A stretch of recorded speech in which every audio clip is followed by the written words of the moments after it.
नमस्ते दोस्तों, welcome to my channel कहानी मनिका की जुबानी।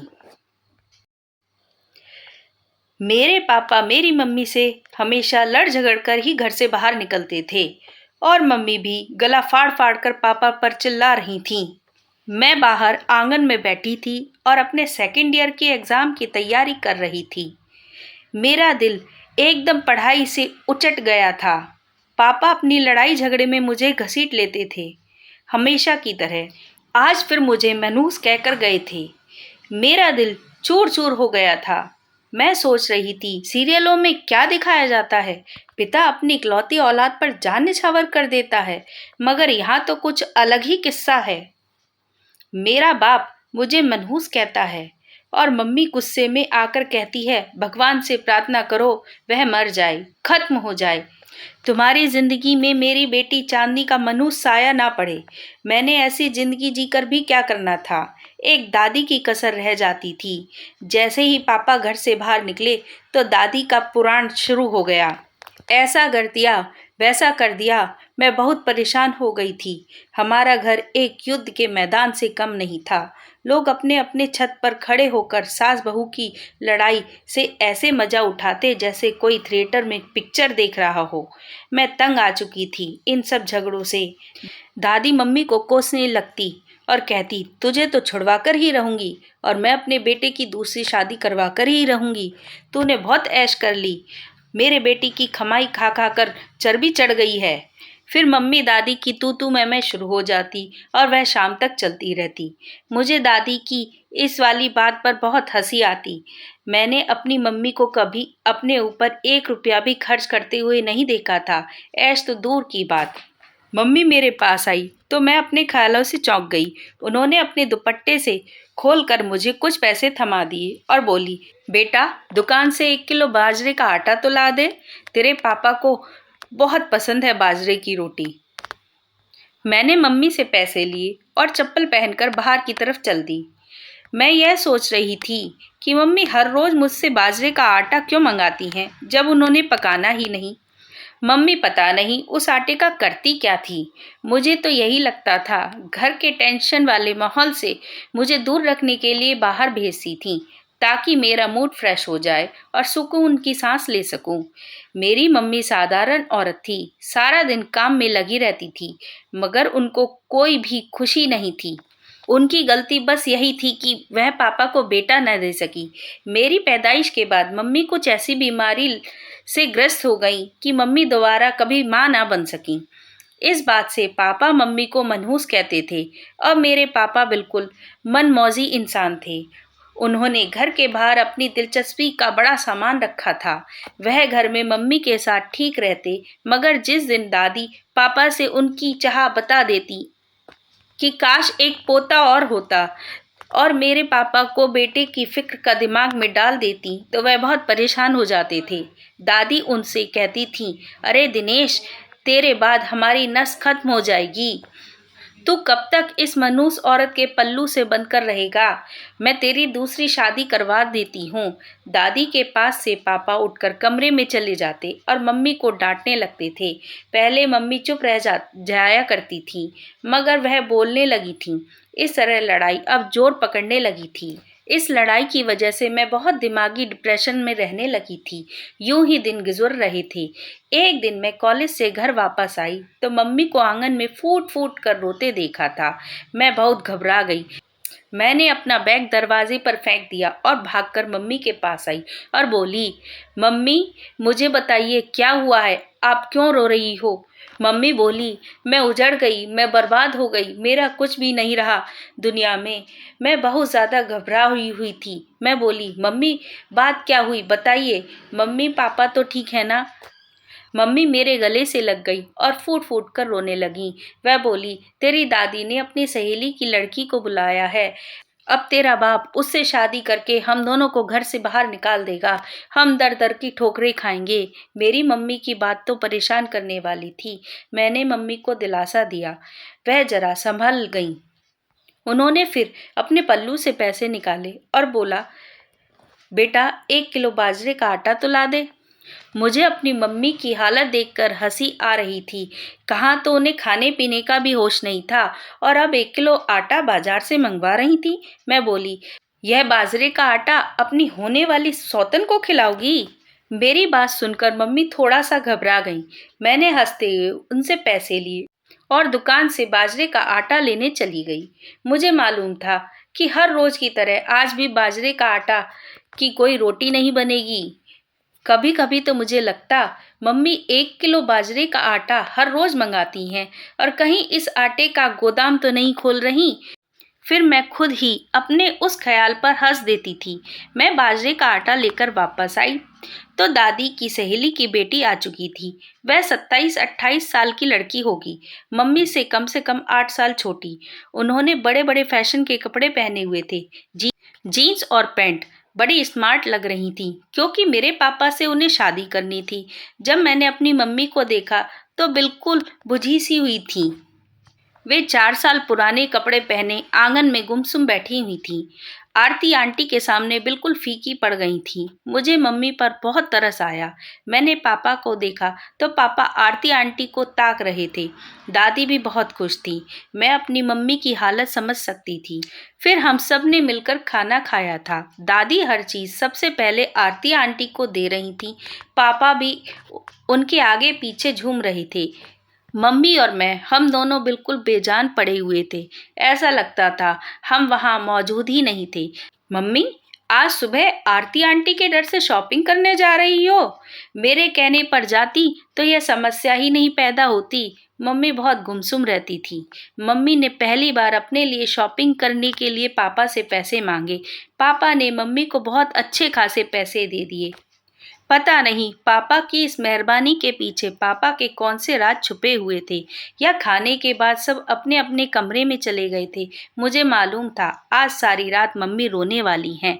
सुबह हुई तो मम्मी मेरे पास आई और बोली, आज तू कॉलेज नहीं जाएगी, हम बाजार जाएंगे, मैंने कुछ खरीदना है। मैं हंस पड़ी।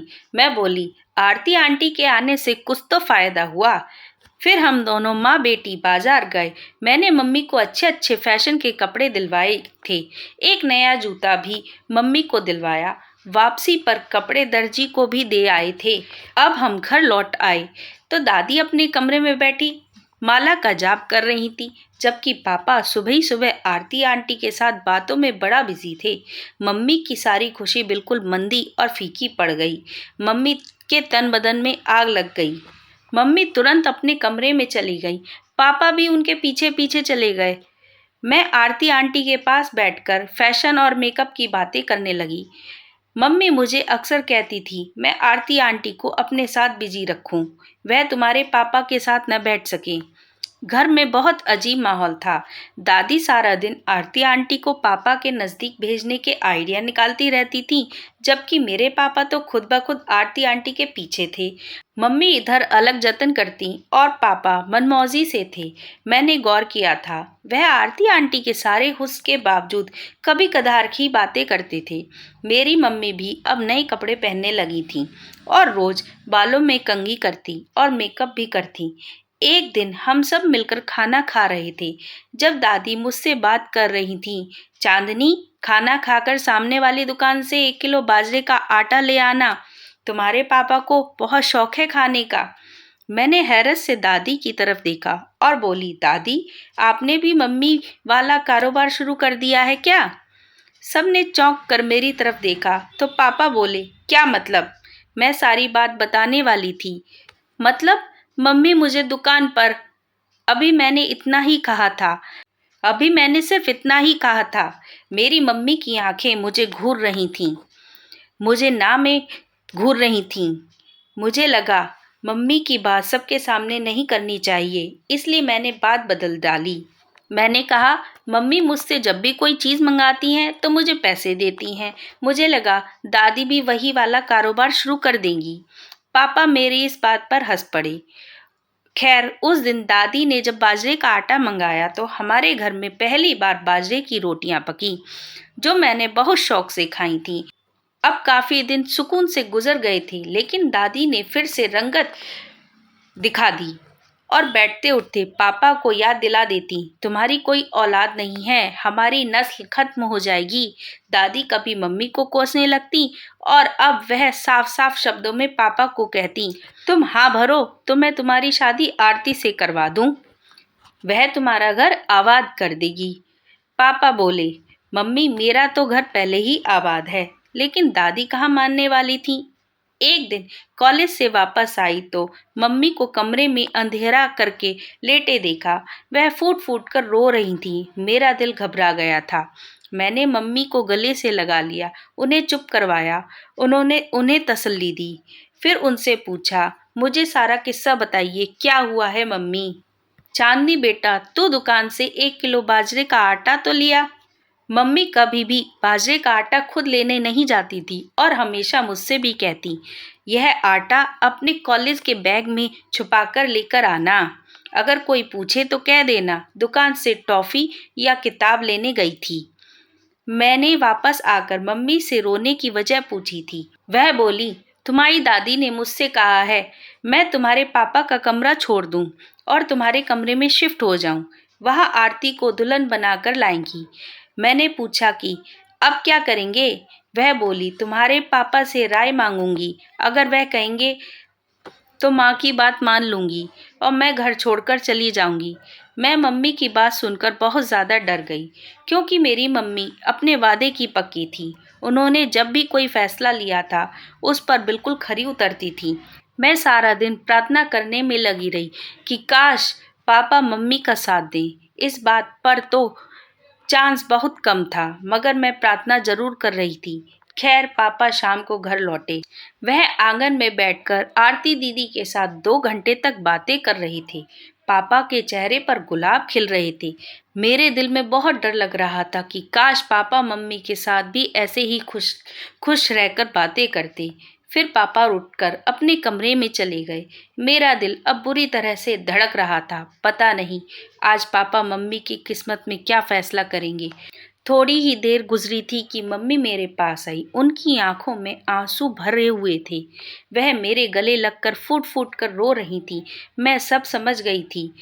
मम्मी, मैं भी आपके साथ ही जाऊंगी, मुझे इस घर में नहीं रहना। मैंने अपना फैसला सुना दिया। तब मेरी मम्मी मुझसे जुदा होकर बोली, अरे पगली, आज तेरे पापा ने मेरी लाज रख ली। उन्होंने मुझे मेरी नज़रों में मेरा मर्तबा ऊपर कर दिया। मैंने उनको तुम्हारी दादी की बात बताई तो वह बोले, उनका दिमाग खराब हो गया है। तुम बिल्कुल भी परेशान मत हो। मैं खुशी से झूम उठी। मेरे दिल से मानो बोझ उतर गया था। लेकिन यह खुशी भी ज़्यादा दिन तक टिकने वाली नहीं थी। इस वाक्य से कुछ दिन बाद पापा आरती आंटी को शॉपिंग करवाने ले गए थे। पापा अब रोज आरती आंटी के संग जॉगिंग करने भी निकल जाते थे। इधर मम्मी सूख सूख कर कांटा हो जाती थी। मम्मी की जिंदगी अब सारा दिन पापा की जासूसी करने में निकल जाती या फिर मुझे बाजरे का आटा लाने के लिए भेज देती। अब एक और नई समस्या खड़ी हो गई। आरती आंटी ने साफ शब्दों में दादी से कह दिया, दिनेश ने अगर इस हफ्ते मेरे से शादी नहीं की तो मैं वापस चली जाऊंगी। आखिर कब तक यहाँ इंतजार करके बैठूंगी। आरती आंटी की बात सुनकर दादी बहुत परेशान हो गई थी। वे इसलिए मम्मी की पूरी दुश्मन बन चुकी थी। उस दिन तो इतवार था। मैं घर पर ही थी। दादी सुबह से मम्मी के साथ चौंच लड़ा रही थी। मैं अपने मम्मी का काम निपटाकर कमरे में जाकर लेट गई थी। पहले तो दादी गंदी गंदी गालियां दे रही थी। मम्मी को तंग कर रही थी कि दिनेश का कमरा खाली कर दे। मैं उसके कमरे में से ही नहीं, उसकी जिंदगी से भी निकाल दूंगी तुझे। मम्मी कुछ न बोली तो दादी मम्मी के कमरे में घुसकर उनका सामान बाहर फेंकने लगी। अब मुझे भी दादी पर बहुत गुस्सा आ रहा था। मैं मम्मी के कमरे में चली गई और मम्मी पर भी गुस्सा करने लगी। वह दादी को यह सब करने से क्यों नहीं रोकती। मम्मी ने मुझसे कहा, मैं सब संभाल लूंगी, तू बस मुझे 1 किलो बाजरे का आटा ला दे। मैं वहां से उठी और चप्पल पहनने लगी और आटा लेने के लिए निकल पड़ी। आज मैं आटा लेकर बैग में डालने ही वाली थी कि मुझे पन्नी पर फटा हुआ महसूस हुआ था। लेकिन मुझे घर की फिक्र थी। मैंने बैग में ऐसे ही डाल लिया था। आधे रास्ते तक आ गई तो मुझे बैग में कुछ उछलता हुआ सा महसूस हुआ। मुझे बहुत डर लगा। जब मैंने बैग खोला तो उसमें एक पंछी पड़ा हुआ था। मेरी तो डर के मारे रूह ही कांप उठी। मैंने वह पक्षी सड़क पर ही फेंक दिया और खुद घर आने के बजाय पापा की स्टेशनरी पर चली गई। पापा की स्टेशनरी की दुकान हमारे घर से थोड़ी ही दूरी पर थी। वह मुझे देखकर परेशान हो गए थे। मैंने उनको अपने साथ घर चलने को कहा। वह बिना कुछ कहे मेरे साथ चल पड़े। इधर पापा ने घर का दरवाज़ा खोला ही था। मम्मी कटा हुई मछली की तरह डोलने लगी थी। जब पापा ने आगे बढ़कर उन्हें थाम लिया था, पापा ने हम दोनों माँ बेटी का हाथ पकड़कर घर में ले गए थे। दादी फिर शेरनी बनी हुई वह चिल्लाने लगी, दिनेश, अभी इसी वक्त तू अपनी पत्नी को घर से निकाल दे। इसने तेरी माँ के संग बदतमीजी की है। दादी की बात सुनकर पापा बोले, पहले यकीनन आपने ही कुछ कहा होगा। पापा की बात सुनकर दादी का पारा और हाई हो गया। वह बोली, मैंने सिर्फ इतना ही कहा था कि तेरा कमरा खाली कर दे। इस कमरे को मैंने आरती के लिए सेट करना है। कल तुम दोनों की शादी करवा दूंगी। पापा हंस पड़े थे और बोले, माँ अब बस भी कीजिए। पापा आरती आंटी से बोले, आप इस घर की मेहमान हो। आपके साथ वक्त भी बहुत अच्छा गुजरा, लेकिन अब अच्छा नहीं लगता। मगर मेरी मजबूरी बन गई है। मैं आपसे कहूँ कि आप हमारे घर से चली जाइए। मुझे बिल्कुल भी अच्छा नहीं लग रहा। आपकी वजह से हमारे घर में लड़ाई हो रही है। तभी दादी बोली, दिनेश, तेरा दिमाग तो नहीं खराब हो गया? आरती तुम्हें वारिस दे सकती है, यह बाज तुम्हें क्या देगी? मेरे पापा बोले, अगर भगवान ने मुझे वारिस देना होगा तो मेरी पत्नी ही मुझे दे देगी। आपसे मैं बहुत साफ शब्दों में कहना चाहता हूँ, आप इस घर की मालकिन हैं। इस घर में जो कुछ भी है आपका ही है। आप मालकिन बनकर ही रहे। मैं, मेरी पत्नी और मेरी बेटी आपकी सेवा करेंगे। अगर आज के बाद आपने लड़ाई झगड़े की कोशिश करी तो हम तीनों यह घर छोड़कर हमेशा के लिए चले जाएंगे। उस दिन से आरती आंटी वापस चली गईं और दादी ने अपने आप को कमरे में कैद कर लिया था, जबकि मैं पापा से शिकायत के बिना न रह पाई। मैं बोली थी, पापा, आपने मेरे साथ और मेरी मम्मी के साथ बहुत नाइंसाफ़ी की है। काश आपने शुरू से ही हमें प्यार और इज्जत दी होती। पापा बोले, बेटा, तुम्हारी माँ मेरी ज़रूरत है। मैं तुम्हारी माँ के बिना नहीं रह सकता, लेकिन मैं अपनी माँ के आगे मजबूर था। मेरी माँ बहुत गर्म मिजाज की औरत है। मैंने हमेशा तुम दोनों को उनके गुस्से से बचाने की कोशिश की है। जब माँ को गुस्सा आता था तो तुम दोनों पर गुस्सा करती थी। माँ मेरा गुस्सा देखकर अपना गुस्सा भूल जाया करती थी और तुम दोनों पर गुस्सा करना बंद कर देती थी।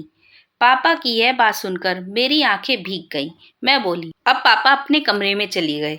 मैंने मम्मी से पूछा, आप हर रोज 1 किलो आटा मंगाती हो, लेकिन आज अधमरा पक्षी पड़ा हुआ था। मैं देखकर डर गई थी। इतना तो मैं जानती हूँ, इतनी बड़ी गलती दुकानदार तो नहीं कर सकता। आटे के बजाय पक्षी तो नहीं दे सकता।